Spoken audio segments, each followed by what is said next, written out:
welcome to another episode of The Human Blueprint. I'm Angelo. I'm here with Herman and Han. And in this episode, we want to talk about the evening routine because, as we discussed previously, morning routines are awesome. Yeah.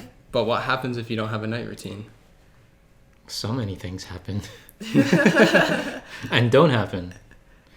So, do you have one? I don't. I'm going to confess, I don't really have a good one. Okay. Yeah. Mine's not as strong as the morning, but it's about, I'd say I'm like 50% of the way there. What does that mean? Because what does someone can gauge that's listening or watching? So I think I do a really good job at preparing and like finishing the day and then starting to prepare for sleep. But I know that there's things that I could do, such as stretching, that I don't really do at night. So that's why I say 50%, because I know that there's a few more things that I could potentially add that we could talk about that would help make it better. So why don't we talk about that? What is some of the other 50% you want to add? So how about, would a good place to start be talking about what a good night routine consists of for an average person? Why don't we use you as an example? You brought it up. Okay. Share what yours is and we build on that. Because other people will probably have very similar from what you're going through from your end, like maybe halfway there, and then maybe they're on Han's end, maybe they haven't started. Okay. So the first thing that I do is I take a shower, take care of all the hygiene, and then the next thing that I do is I have congee in the morning, so I'll prepare that. The night before, so I'll clean the rice, and after I do that, I just kind of tidy the kitchen, and this is something new that I've implemented, where if there's things that aren't tidy or if there's like dishes that need to be cleaned or something like that, I will do that. And I actually really enjoy doing that now. So that's cool. And then after that, I will get into bed and I don't check my phone or anything like that. I just set my alarm and go to sleep. But where I'm trying to get better is possibly doing more things that would help. So whether that be stretching or doing the exercises that you've shown me. I wouldn't say exercises at that hour. Stretching is one thing, but exercise is a different thing, because then you build the adrenaline and you won't be able to calm down. So I don't recommend stretching working out intensive at that hour. Okay. No, I don't recommend that. Stretching, maybe light stretching, calm down, loosen up. That's one thing. But full on workout, no, not at that hour. Okay. And one thing most people don't realize is, so growing up, I went to a lot of people's homes. You get invited, so you go to their home. When you go into their home, for some reason, curb appeal looks good. So outside, they make everything look good. You walk in through the front door, all of a sudden you get these odors. All of a sudden you start to see things that don't belong in places where they don't belong. All of a sudden you see things that, where did they buy this? How could you ever find that piece of art that doesn't even look like art? And what they don't realize is they invite so much clutter that when it's time to go to bed, they don't want a routine because they're so used to the clutter. Like the smell, the odors, like just the messiness around them. So, I mean, that's a good place to start. You got to get rid of all that junk, all that clutter, all that needlessness, so you can make more space for something more important. And most people, they don't realize when they leave dirty dishes the night before, then you're bringing in the same garbage from the day before into the new day that you're supposed to start fresh again. You know, when people do their laundry and they just leave it there for 3-4 days or whatnot without folding it right away, then it's like things are unattended to. So we have a thing in Chinese we call open cycles. And the more open cycles that you leave unattended to, the more that they will continuously spin or work while you're not looking. And if they go unattended to, think of it as if maybe it's like an automatic, car. So let's say it goes unattended and there's nothing to hold it back and there was no brakes. Well, that's not safe. So when you leave all these open cycles and you don't have any plan to naturally make sure that they have brakes, or naturally make sure they have a solution, naturally make sure you put things in where they belong, then all these open cycles tend to build up and they compound. And then that's when people say they don't know where to start. And for a lot of people, they do know where to start. They just don't want to. They don't want to face it. They don't want to take accountability for all those open cycles they left open. And they have no intention at all of closing them. Because in Chinese we say yao tao yao mei, which means every time you start something, you must finish it. If you don't, then it will always come back to bite you. Always come back to make you remember that it has to be closed. I remember that you taught me about leaving dishes in the sink and laundry when you go to sleep. So that's why I started to implement that. But before then, I wouldn't do that type of work.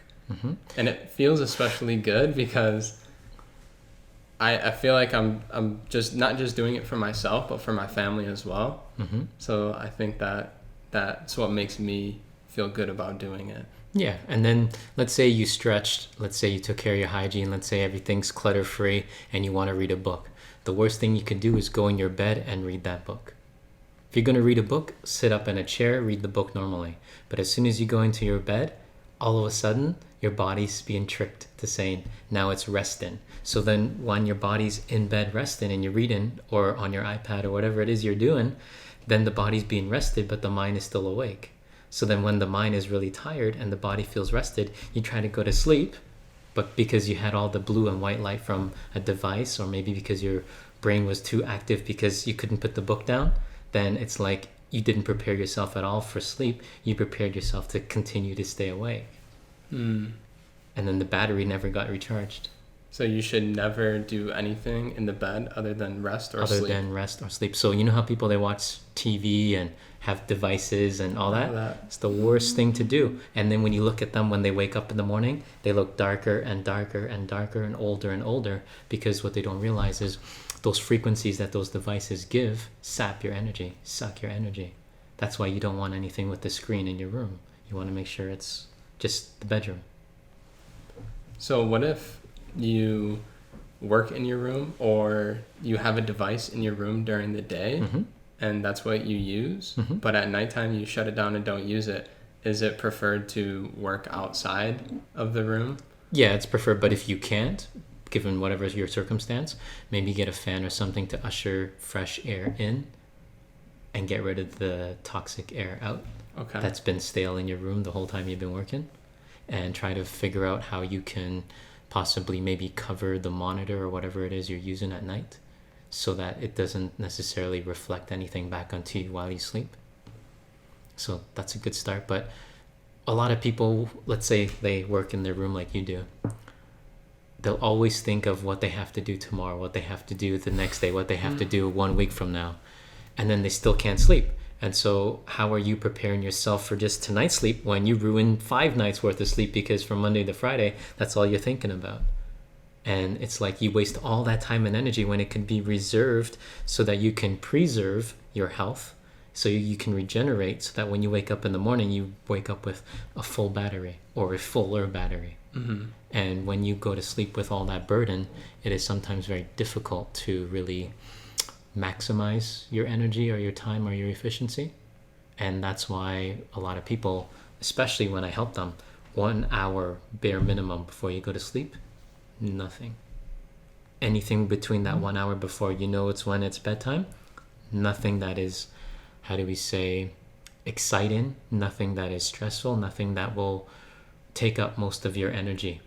It's like this. Let's say you have a tap in your house, in your kitchen sink, or you have pipes in your home upstairs in a bathroom. What happens if every time you use it, it leaks and it leaks and it leaks? And then because the pressure built up, then it leaks greater and greater and greater to the point that you get no water pressure by the tap. Everything is coming up from where the pipes are. What would you do? Would you just continue to keep using it, or would you want to fix that? Fix it. Fix it. Okay. But a lot of people live their life with all that leakage. So everything they do in life, they try to turn on the tap to try to get the water pressure, but everything that they do is leaking their time, their energy, their focus. And so when it's time now to get healthy, or time now to focus on a new project, time now to spend time with family, there's nothing left. So then what are you working with if everything's always leaked? And that's why you must make sure everything's clean and pristine in your environment, so that when something goes against what you don't want it to, like say you have a leaky pipe or something went not to your liking, then you know everything has its order. So then you know, okay, well, I can put this over here and fix and isolate the problem get the solution. But a lot of people don't do that. They say, I got all of these problems now. I don't know which one I want to isolate. I don't know where to start, so I'll just leave it. And that's how most people live their life. And then they put more and more and more on top of that, and then it becomes all clutter and distraction. Where do you have time to focus now to create space for routine? I don't see much. Right. So I have one more question, and then I know Han has some questions. But my question is, you talked about that 1 hour before. What are some things that you would suggest that somebody could do in that hour? So usually during that 1 hour, I would like spend time with my pets, my fish or my turtle. Make sure that they have everything they need before they go to bed. Usually make sure like everything is, all the lights are taken off. Make sure everything's clean and pristine. Make sure that if there's anything that you need at the front of your door so you don't forget, you put it there. Otherwise, if you go to bed and you know that you're worried that you're going to forget something again, you won't sleep. It's like some people when they travel, they know they have, say, a 5 o'clock flight. And let's say they go to bed at 9. They'll be like, oh, am I going to wake up? Am I going to wake up? Am I going to wake up? So then they don't sleep because of distraction. So it becomes a burden, and they filled up the focus inside because they focused on the flight instead of the sleep. Okay, you want to get your sleep, that's great. But then you have an alarm. Then you have maybe the person you're with to make sure they wake you up. Maybe you have a second alarm, right? You have all these other so-called backup plans so that you can just focus on sleeping. So there's no leakage. But it's too much leakage in everything people do. Like a lot of people say, I want to feel better. So they say, okay, so-and-so said this, I read that, I'll do this. But then what happens is they put more and more clutter again, becomes more distractions, and they don't know which one to follow because they never follow one or stick to it. Too many open cycles. And then what happens? Then they carry it from day to day, month to month, year to year. And by the time they hit maybe 50 or earlier now, then they become, how do we say, an insomniac. They can't sleep. Then they become that they need something as an aid just to go to sleep, maybe a pill or maybe some vino. Then maybe they say, you know what, I need to do all these other things. And then they never really get a good sleep again because all these open cycles just created all that baggage. And there's all that leakage of what you were meant to do, your energy that you're meant to preserve is being wasted on all the distractions, all the things that if those cycles were closed, can actually focus and heal you when you sleep better. Can actually make sure that you wake up earlier, can actually make sure you have the discipline to enact a morning routine, enact an evening routine. But a lot of people, they just don't have that. Well, that's what we want to inspire and help them create. Yes. So I guess for me, it's what not to do. Because what you were sharing with Angelo, I was like, yep, I do that, I do that, I do that. And so like the whole time when you were sharing and speaking, I was just like, wow, like I cannot believe all of these things like I do, right? So after we shower our hygienes, we get in bed, and that's where we read, we I check for email updates, I respond to text messages, we watch movies or show, so that's how we interpret as our downtime winding down for the night. That's it's everything you said not to do. And this is... It doesn't help. And it doesn't help because I always feel really tired when I wake up in the morning. I buy the sunlight, the sunrise, or, that light where it's like gradually brightens up to help me wake up because I have such a hard time waking up and being alert in the morning. But now learning that I've been doing all the wrong things... That is why I feel so drained, and no matter how many hours of sleep I get, like in general, I try to get 7.5 hours minimum. It just doesn't feel enough. It doesn't feel enough. Yeah. And I wake up in the middle of the night as well, because if it's something important the next morning, like I would feel like, okay, I just wake up because I can't sleep through. So what not to do is everything that you've listed.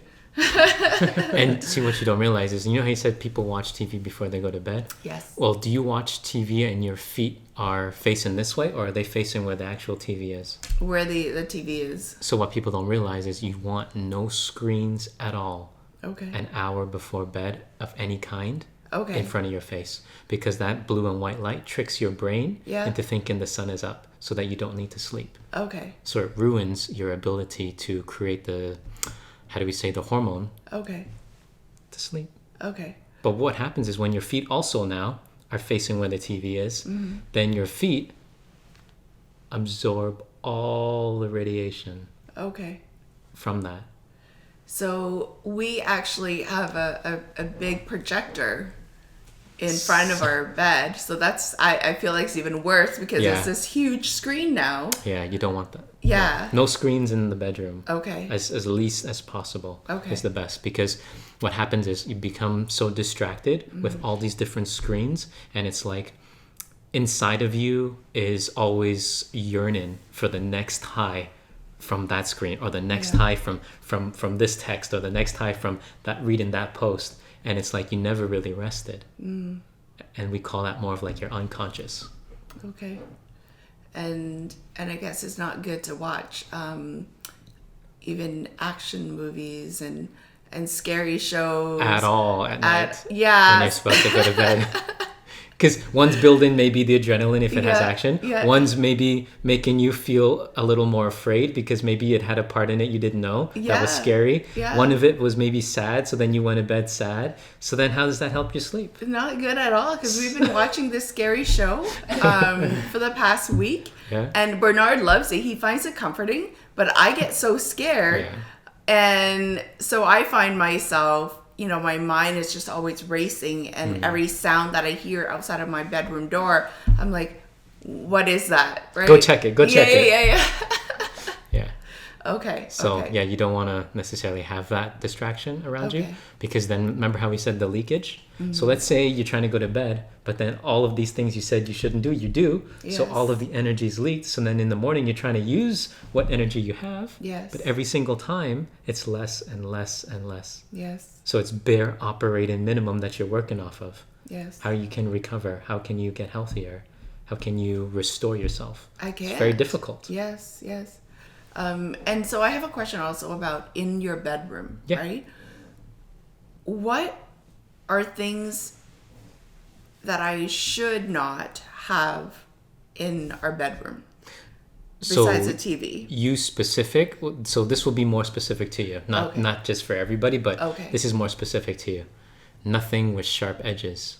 You do not do well with knives. Remember we discussed that? You do not do well with sharp objects. Okay. So nothing with sharp edges. Scissors? None of that. No pins, no scissors, nothing with a sharp edge at all. Okay. What about my vanity table? It's like a rectangular, like the edge of that. Is that okay? You may want to put something near the edge, like a tape or something, or Okay. a little rubber piece, so it doesn't cut you or it doesn't stab you if you go by it and you didn't realize it. Okay. Because okay. even that is a sharp edge.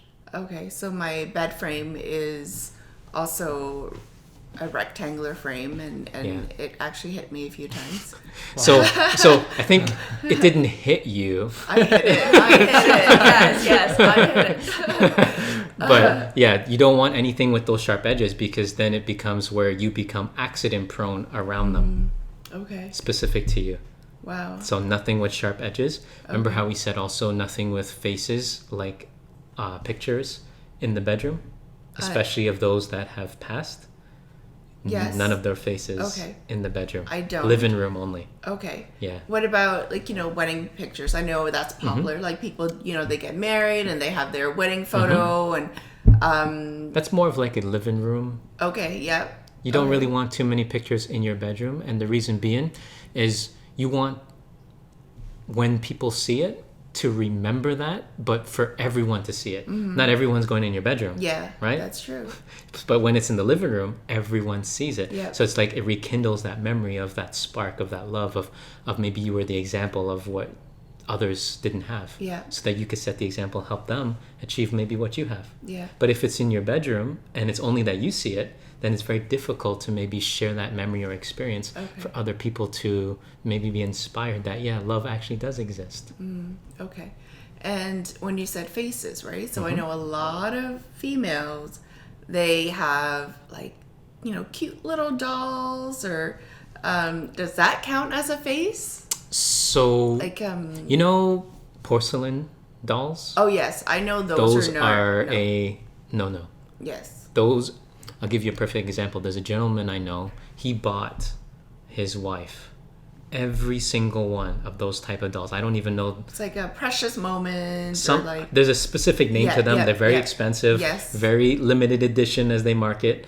So he bought every single one you could possibly buy, and then puts it right in the living room.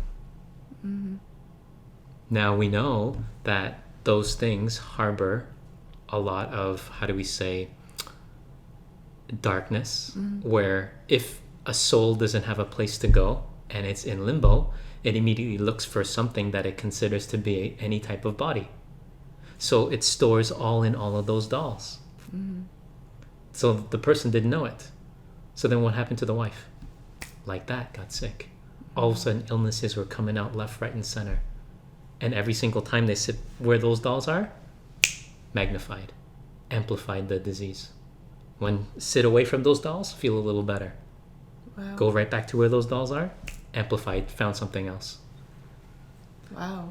It's interesting. Now, was it just the wife herself mainly, or just the family? It just him. It took a lot longer. Yeah. Okay. Because she was mainly the one that sat where most of those dolls were all the time. And it was gifted to her, so technically it was her possession. And what people don't realize is every time you have these things that have faces, like masks, dolls, any of those porcelain things with faces and pictures, you have to be so careful, because that's where all of that, how do we say, lost souls look to find a body to house in. So it's like putting up a vacancy sign for them to say, oh, this is for you. And they're all looking for a body to retain because they don't no longer have one.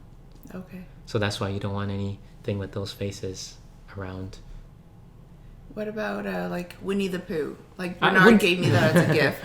I wouldn't say those are. I wouldn't say those are terrible. I would say more of like the porcelain things. Got it. Things that are like, you know how in Africa they have a lot of these special masks. Yes. So I know this gentleman. He had every single one of those types of masks. He said, "This is my culture."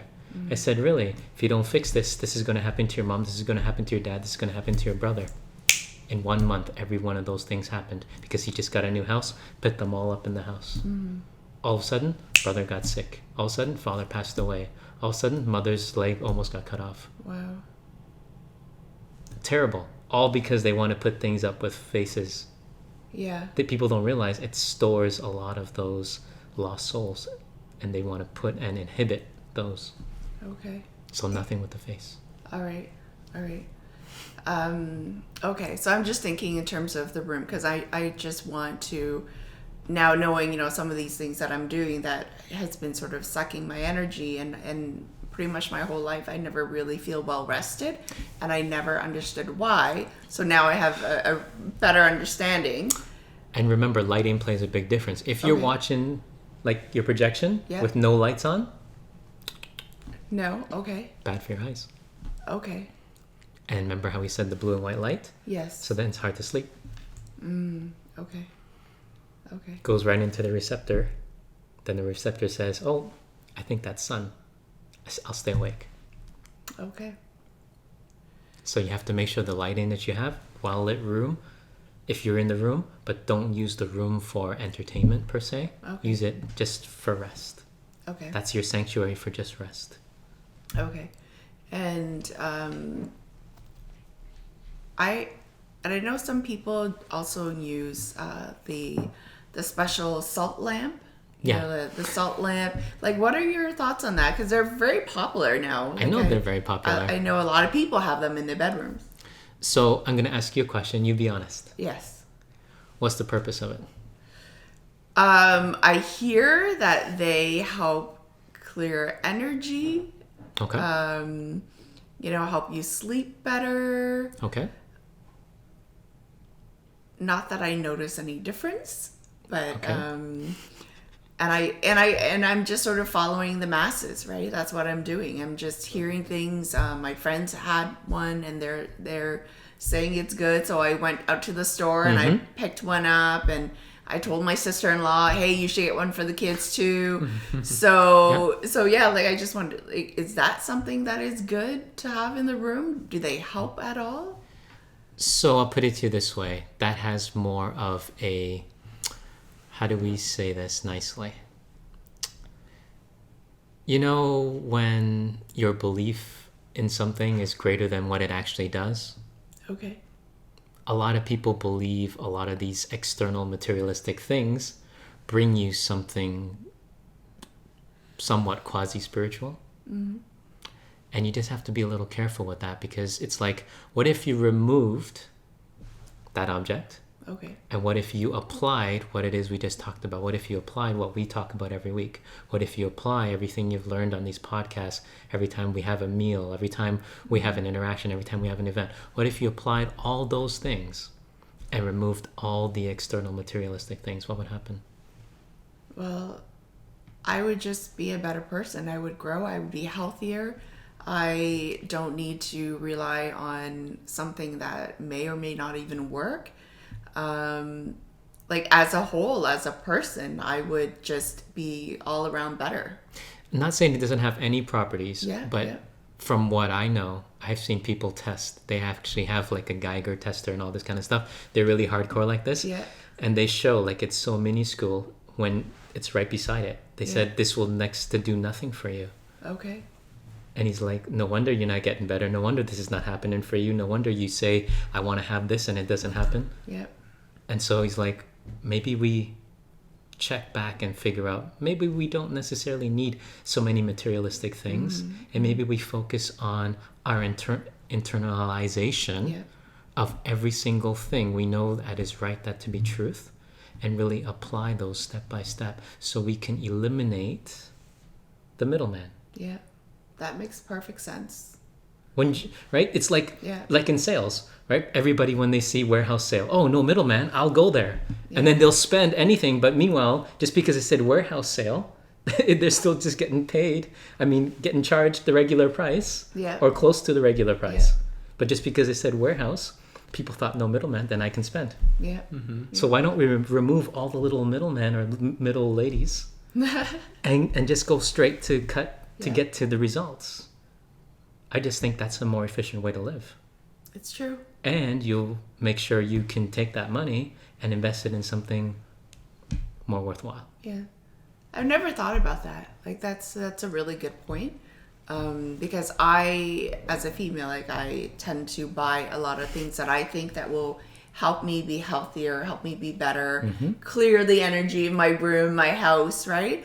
But the point that you're reminding me is that if I just put in the work and you know, of what I've learned and work on myself, you know, cook healthier meals, eat better, making sure I don't have distractions or leakage in my life, that I will just naturally be a happier, healthier person as well.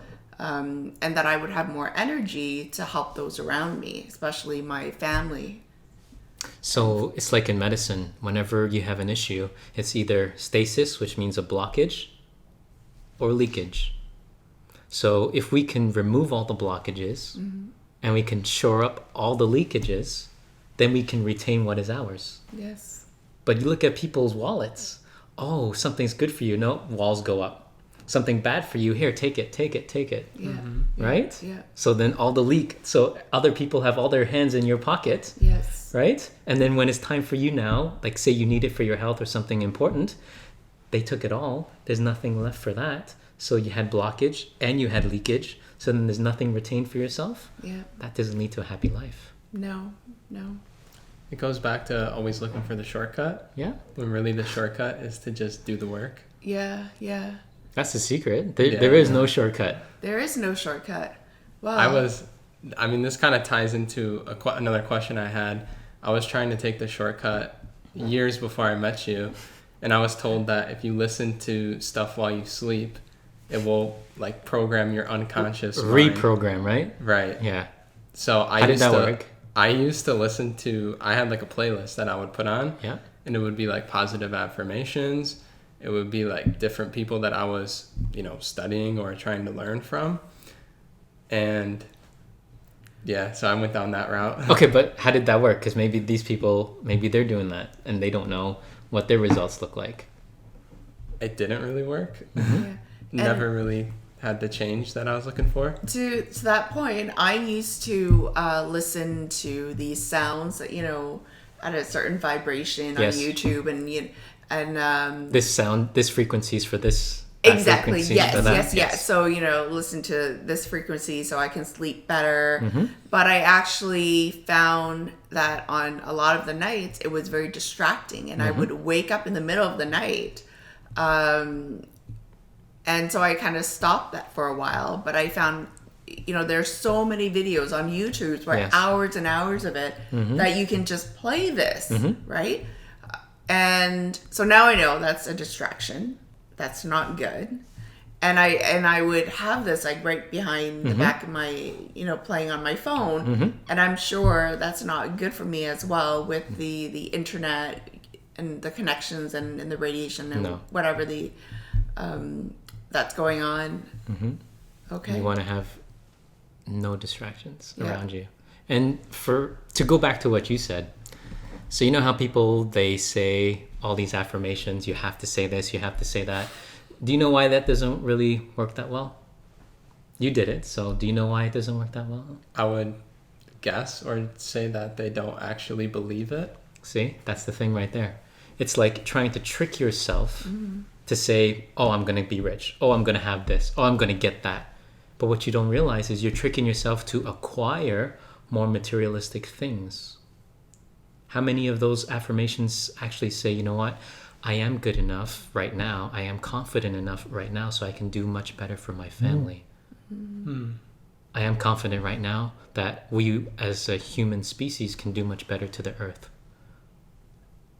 I've never seen those affirmations, but I only see, oh, you're going to get this watch, you're going to get this car, you're going to get this house, you're going to get this girlfriend, you're going to get this, you're going to get that. And it's like all these selfish, egotistical asks. And even if it is for something like that, it has an agenda. See? Exactly. It's not pure in its nature. Exactly. And so you're taking something so pure known as your belief, you're trying to hack it, as they say, or trick it to reprogram it to get what you want out of it with a shortcut. But the problem is, beliefs don't have shortcut. If that were the case, then everyone who goes to vote will believe everybody together, and then everyone will take everyone's hand and just jolly and just be happily vote for the one person they feel that will all make the world better. Doesn't work that way. Instead, it causes arguments, it causes dirty politics, it causes a lot of people to be dishonorable to each other. And so you have to really question, if beliefs are so pure, what are you doing to taint it? Because just like in the book, if you don't have that, you don't have anything else. And if you ever lose that, that's the end of it. That's when you look at a lot of people, they lose their belief, then they don't want to live. Then they don't want to work. Then they don't want to do this. Then they don't want to do that. Then it's like it just compounds all the negativity, all because they lost the one thing that they should never lose. Cardinal rule, the belief. But if they had that now, and they just held on to that more than anything else, they can do so much more with the time they have. But if you lose the belief, very little you can do. Because that's like your main drive. Right? And that's why so many people always argue over politics, money, and religion. Why? Because it takes your beliefs and slices it right down the middle to say, you're over there, I'm over here. Absolutely. It divides, it segregates, right? Yeah. As opposed to saying, let's remove the line. How about we understand what you mean? How about we understand how you mean? And then let's say, let's find common ground to make it work. But for whatever reason, people just want to think mine is better than yours. Yours can never live up to mine. And then the beliefs are challenged. And as soon as your beliefs are challenged, then look at how they react. Look at how they, how do we say this nicely? Make a fool of themselves. Have you ever seen people at a debate or a rally and someone challenged their beliefs so much that basically made them look like a fool? Every time. Right? Almost want to get into literally violence, right? That happens almost every time. Because beliefs were challenged. So why aren't we challenging our own? Why do we think ours are the only one that matters? That's a very great point. Yeah. Do you understand? And if we understand, okay, if our beliefs can get better and we can change them and we can make sure we don't lose them, then we can believe that we can have that morning routine. Then we can believe we can make sure that we do everything with our day, maximize efficiency so we can have that evening routine. So then it's just like what I do. I just become like that machine. Mm-hmm. Just know what you're supposed to do and just complete it every single time. There's no emotion in the equation. You just get it done, get it done, get it done. Yeah. Right? A lot of people, they can't do that because they don't have that discipline. Their beliefs are everywhere else but where it needs to be. And so how are we ever going to make a difference on this world if we can't even have basic routines and systems in place for ourselves? But yet we would design machines, design computers, design software that those systems have to work. But when it comes to this system, we think it's okay that it doesn't work. Mm-hmm. This is okay to have bugs. This is okay to have virus. No. It's not. All right. Wow. So there's a lot of changes that's coming to my household. So I just want to hear how your sleep changes. Yeah. We'll do an update after. Yeah, Definitely. for sure. I would love to share that. And course. I feel that I've learned so much today because there were so many things that I was doing wrong and I could never figure out why I was always so tired. And but now I know that I have so many distractions and leakages and blocks and I always knew that the bedroom, like I've always known that my night routine and winding down for the evening was really important for myself and for Bernard because we don't really go out at night. Like on a work night, we generally keep our evenings very simple, but I had no idea that the stuff that we were doing inside our home, even in our bedrooms, was actually, creating the opposite effect. Well, it's like in martial arts when I've trained. When you have, let's say, a blockage somewhere. Let's say you were training and you injured your hand, okay? Or a punch and you injured your knuckle. The first thing Western medicine does, ice it. So then when you ice it, basically they want to stop the swelling. Yeah. But the blood is trying to get to it so that it can release the blockage. But when you ice it, because you don't want the swelling, then what happens? Then you're killing the nerves. You're killing the cells. So it may look better, but then underneath, where you don't see it, There's the block. you have more and more blockage. And then when it blocks, then it will be leaking. It's blocked, very little gets through, then it doesn't know what to do with it. It can't maximize and absorb. Leakage. Okay. So then other areas will say, you know what? I feel I should go on strike too. This side's on strike. I should go on strike on this side. So then because you overcompensate because this hurts, then this one becomes the problem.